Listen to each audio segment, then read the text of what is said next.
Hey everybody out there in DIY world, Dan here with Backyard Flair. Welcome back. It's been a while since I did a video. You can see that this looks completely different. If you followed us for any time, you probably remember this being a very amazing looking backyard with a lot of pool deck and a lot of rock and a big barbecue grill over here, and that's all gone. What's coming out next is that. This is literally the first fireplace that we ever built with Backyard Flair. This started the business, and it is probably 15 years old. It's coming out today, and we're going to build an amazing fireplace a little bit further back. We're going to be putting 1,000 square feet of travertine in this backyard. We're redoing the entire pool deck. We're going to build a spillway because we took the waterfall out. All those rocks in the background are all from that waterfall, so it's all going to be changed. And we're going to document this, and we're going to show everybody how this works. We're going to do all the work ourselves, and we have 1,000 feet of travertine that's going to go down in the backyard. We're going to put turf and everything in this back here as well. It's going to be really cool, and it's going to be very modern looking. So we're going to get rid of the round edges, which was really popular when we built this. A lot of the curves and stuff like that going up to the narrow chimney and the curved seating and stuff like that was really it's a little bit more of a traditional look. My wife is actually wanting more of a modern look, so we're going with more of a square design. So this one has to come out. It's kind of bittersweet. Last night we had our last fire in this thing, and we really enjoyed it. It's time to say goodbye. So, without further ado, we're gonna get started. We got a jackhammer right there, and we're gonna go. Hope you can watch while we document this build in this backyard, and I hope you learned something. If you have any questions, you let us know. Out.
The destruction of the backyard is almost finished. I want to turn this around and show you what we got going on.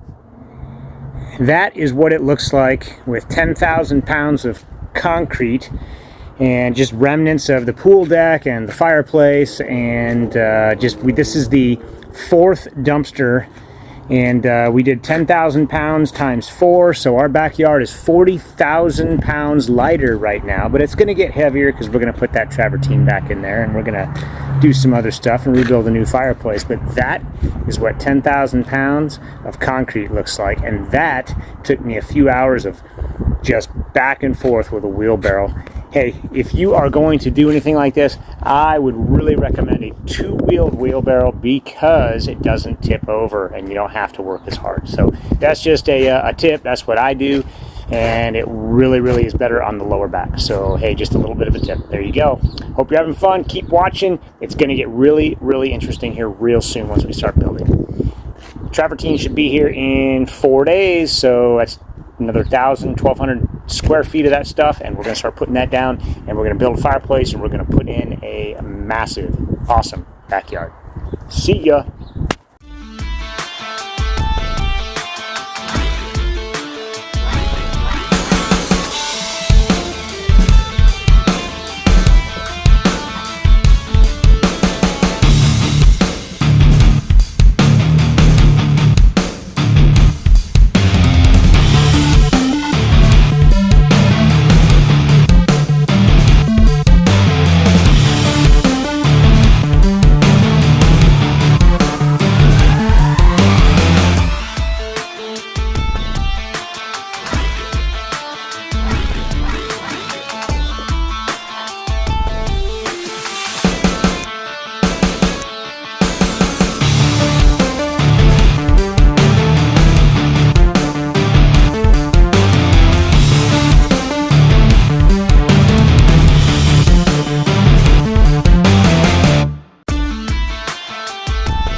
We have finished demolition.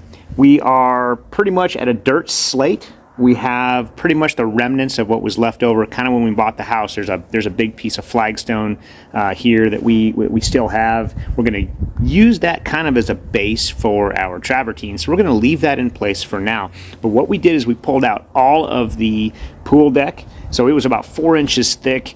I probably have about 20,000 pounds of concrete that I wheelbarrowed one wheelbarrow at a time to 4 different dumpsters that were outside the front yard. So those 12-foot or 13-footers with those open doors, we used those things. It was really kind of convenient because they put 2 back-to-back, or actually the door-to-door, so we'd be front to front, actually, front to front. And we were able to basically just drive the wheelbarrows right up inside and empty them and then come back and get another load. So what we've done, I just want to walk you through the backyard and kind of show you how we've gotten to where we've gotten, what we are left with, and then kind of an idea. But we're going to do some work around the yard today, and it's not that breezy. So what we're going to do today is we're going to paint the inside of the back wall. Now let me go ahead and turn this thing around and show you what we got. Okay, so here we are. Dirt slate. It's a big dirt slate. So there's our sprayer, Home Depot Rentals. There's our paint. So that's what we got going on that wall. So you'll see that it's almost the same color. We did that on purpose because we want to not, since we have that back there, right about there, you can see the back wall of the house, the back wall of the house next to us on both sides, left and right. And we don't want our wall to be so much of a different color that we see that really apparent. So what I've done here is I have moved all the rocks away from the wall all the way around. Hello, how are you? So we've moved all that around all the way around the yard.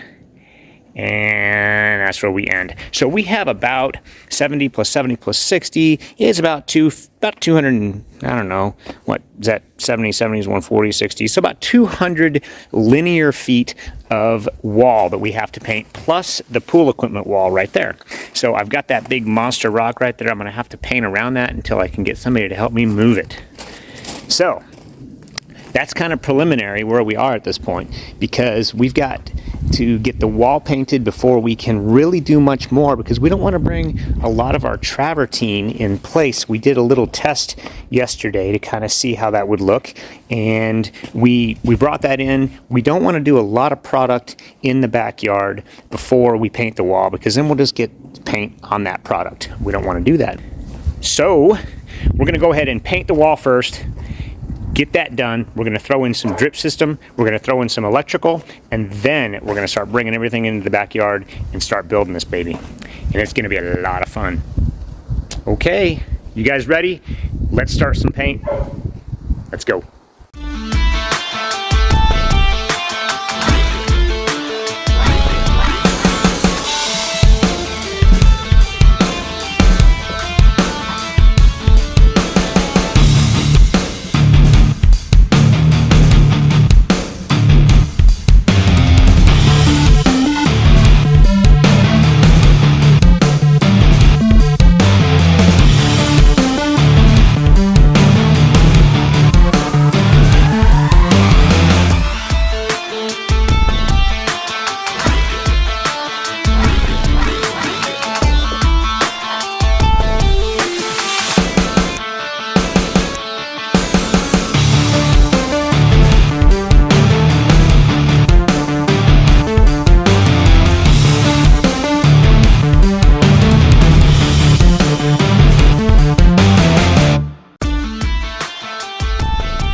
All right, we have finished. We got that sprayer from Home Depot at, what, 1 o'clock in the afternoon on my lunch hour. And I came home and I finished my work, and we were able to get this thing sprayed in 3 hours and 30 minutes or so. So we were able to bring it back and get that baby returned for a 4-hour rental instead of a 24-hour rental. And it turned out amazing. Let me show this to you. All right, it's all one color now, because originally when we had this pool built about 17 years ago, so it would have been what, 2005, 2006, we had this piece of section of wall that was taken out, and it was replaced using the same blocks. But what happened was they were able to use the whole wash area behind the house to bring in all the equipment to dig the pool. And when they did that, we were left with a wall in the section right there that didn't match, and it drove us crazy for 15 years. And finally we're taking care of that. We're taking advantage of the of a complete backyard redo, and now it matches that section right there. There we go. It looks a lot better than it did just a few hours ago. Hope you guys all like it. That's the first step that's done.